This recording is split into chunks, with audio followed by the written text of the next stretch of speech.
진짜 우리 역사가 널리 알려지길 원하신다면 구독, 좋아요 눌러주세요. 자, 영유태양 원년입니다. 1. 원년 9월이고요. 영유태양이 즉위하다. 자, 영유태양이 이제 즉위하는 걸 주제로 618년 9월입니다. 영유태양의 이름은 건무 또는 성이라고 합니다. 성이 고시잖아요. 원래의 성은. 자, 고시니까 고건무 또는 고성 이렇게 되는 거고요. 영양태양의 배다른 동생이다. 요거 보면 늘 제가 얘기 이상하다고. 영양태양이 아들이 있었을 텐데 아들한테 안 가고 동생한테, 아들이 없어서 동생한테 갈 수 있는데 그것도 배다른 동생한테 가네? 되게 이상한 겁니다, 이거. 예, 배다른 동생들은 우리 조선시대 사극 보면 많이 나오잖아요. 그 임금님 아들들. 서로 왼수예요. 예, 권력을 차지하기 위해서는. 자, 어쨌든 건무가 왕위를 물려받았는데 영양태양이 제29년에 붕어하시자 즉위하였다. 자, 제24년, 25년 요때 고수전쟁이 끝나고 한 4년 정도 더 사시다가 돌아가신 거예요. 영양태양께서는요. 자, 이제 보겠습니다. 고건무에 대한 기록을 이제 세부죠. 이름은 고건무, 건무이고요. 생년 모릅니다. 기록이 없네. 가계, 부친은 평원태양이고요. 형은 영양태양입니다. 친형이, 아버지가 같으니까. 네, 어머니는 배다른 형제고요. 어머니 입장에선. 자, 즉위는 영양태양 제29년 9월에 붕어하시고 배다른 동생 고건무가 즉위를 합니다. 그게 618년 9월이고요.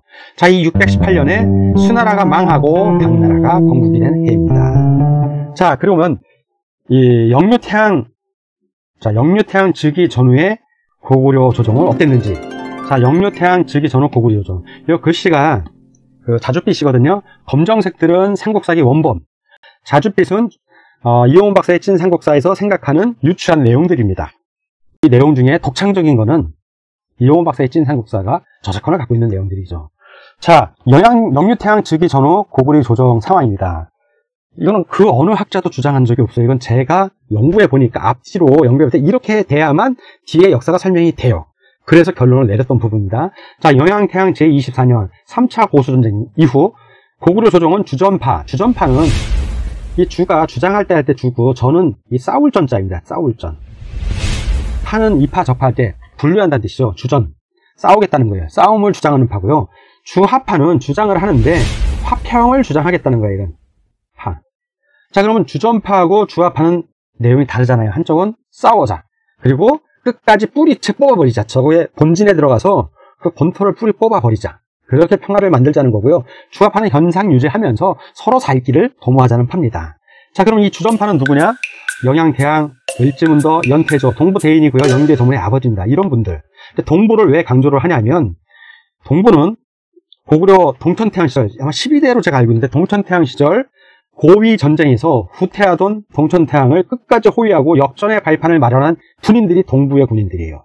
이분들이 고구려 군의 주축이고 이때까지 영양태양 때까지도 주축이었던 신하들이었죠.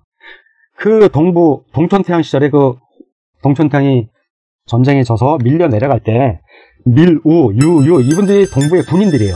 하급 군인들, 물론 평민보다는 높죠. 하급 군인들인데 이분들이 목숨을 바쳐서 일본을 격퇴합니다. 그 여세를 몰아서 동천태양이 군사를 추스려서 고위전쟁, 위나라의 관무검을 다시 몰아내고 평양성으로 천도하고 고구려를 다시 안정시킵니다. 그때의 동부예요. 그렇게 쭉 내려왔다는 거고요. 주하파는 고건무, 훗날의 영유태양이죠. 그리고 다수의 귀족, 동부를 뺀 다수 귀족, 북부, 서부, 남부의 귀족들이죠. 이렇게 둘이 대립을 한 겁니다. 자, 근데 이후의 역사의 흐름을 보면 영양태양은 분명히 주전파인데 영유태양으로 바뀌었잖아요.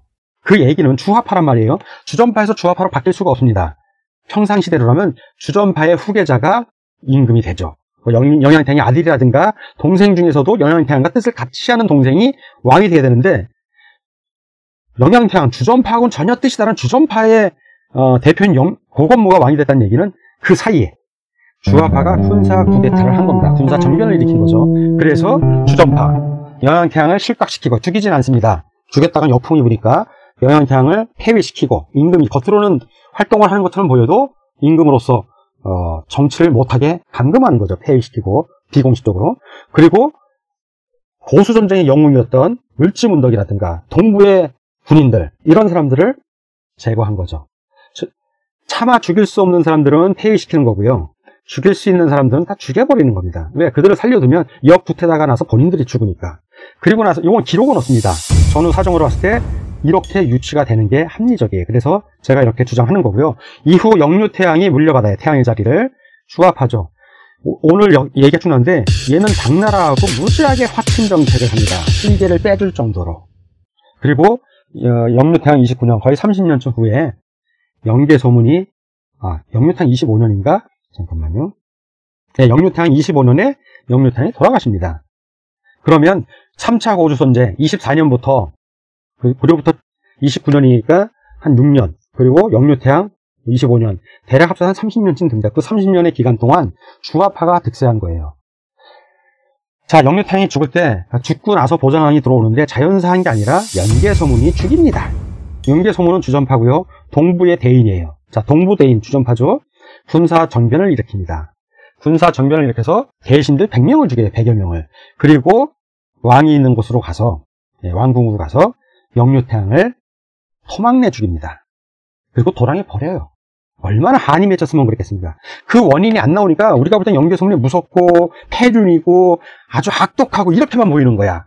근데 그의 부친과 동부에 있는 군인들이 자기 조상들이 당한 거를 30년 전에 당했잖아요. 그러면 영계소문이 만약에 얘를 나이가 정확하게 안 나옵니다. 40대에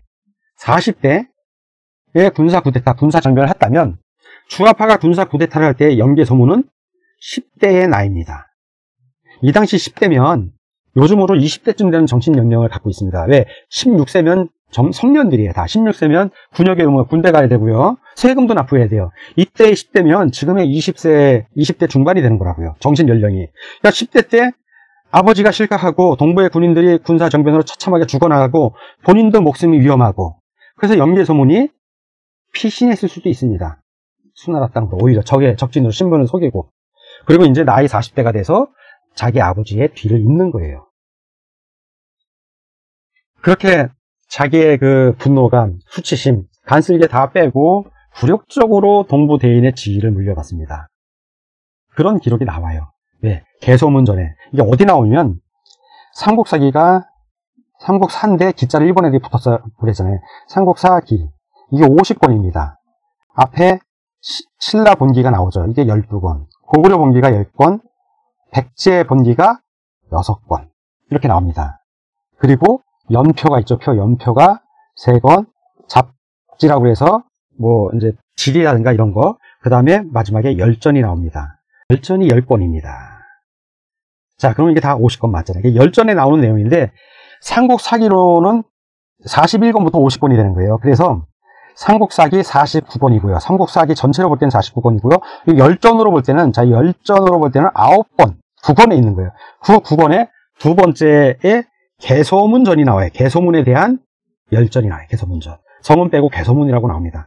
거기에 영유태양을 토막내서 죽여서 도랑에 버렸다라는 내용이 여기 나오는 거예요. 본기에는 죽였다라고만 나옵니다. 자, 이렇게 해서 이 당시 고구려 조정이 어떤 상황인지를 같이 알아봤습니다. 영유태양의 이후의 역사는 보면 당나라하고 화친 잘 지냅니다. 그러니까 고수전쟁을 하면서 4차에 거친 고수전쟁 동안 고구려도 많이 핍박했던 거예요. 너무 힘들었던 거죠, 고구려도. 그래서 주화파인 영유태양이 정권을 잡았을 때는 안 싸우려고 합니다. 예. 자, 하나씩 보겠습니다. 영유태양 제5년이고요. 당과 전쟁 포로를 교환하다. 622년입니다. 5년에, 영유태양 5년이죠. 사신을 보내 당과 교류하였다. 당나라 고전은, 당나라 건국한 2년이죠. 당태종 이세민의 아버지입니다. 당 고조는 수나라 말에 이곳 고구려에 억류된 전사, 병사들이죠. 많음을 한스럽게 여기고 포로가 된 사람이 많은 거예요. 수나라. 고구려 태양에게 조서를 보내 다음과 같이 말하였다. 자, 앞부분은 중략입니다. 어떤 미사여구들이에요. 외교적인 용어. 핵심은 뒤에 나옵니다. 수왕조 말년에 전쟁이 연이었으니 4차에 걸친 고수전쟁을 얘기하는 거예요. 고수전쟁. 공격해 싸운 곳마다 각자 그 백성을 잃었어. 마침내 골육이 이별하여 포로가 된 사람들, 당나라 땅에도 고수전쟁 때 포로가 된 사람들이 있을 것이고 고구려 땅에도 수나라 사람들이 포로가 된 게 있을 거예요. 근데 고구려 땅이 더 많죠. 왜? 고구려가 많이 죽였잖아요. 예. 이별할 가족이 흩어졌으니 여러 해가 지나도록 한이 깊어진 채 풀리지 못하였어.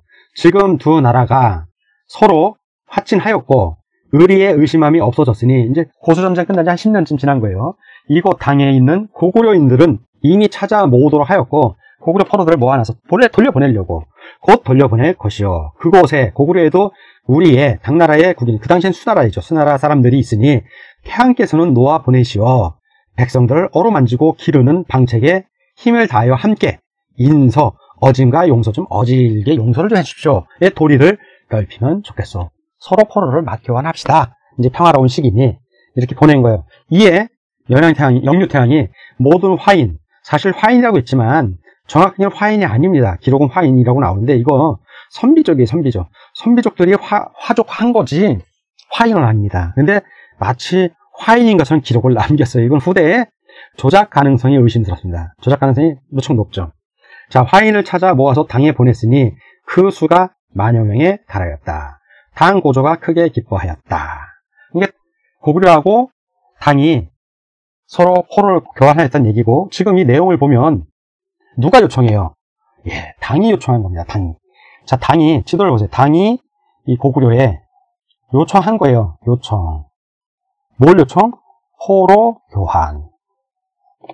자, 그 누가 응했다? 고구려가 크게 응해 준 거예요. 응. 그래서 응입니다. 웃자고 한 말입니다. 대응을 해준 거죠, 대응을. 그래서 포로를 교환을 합니다.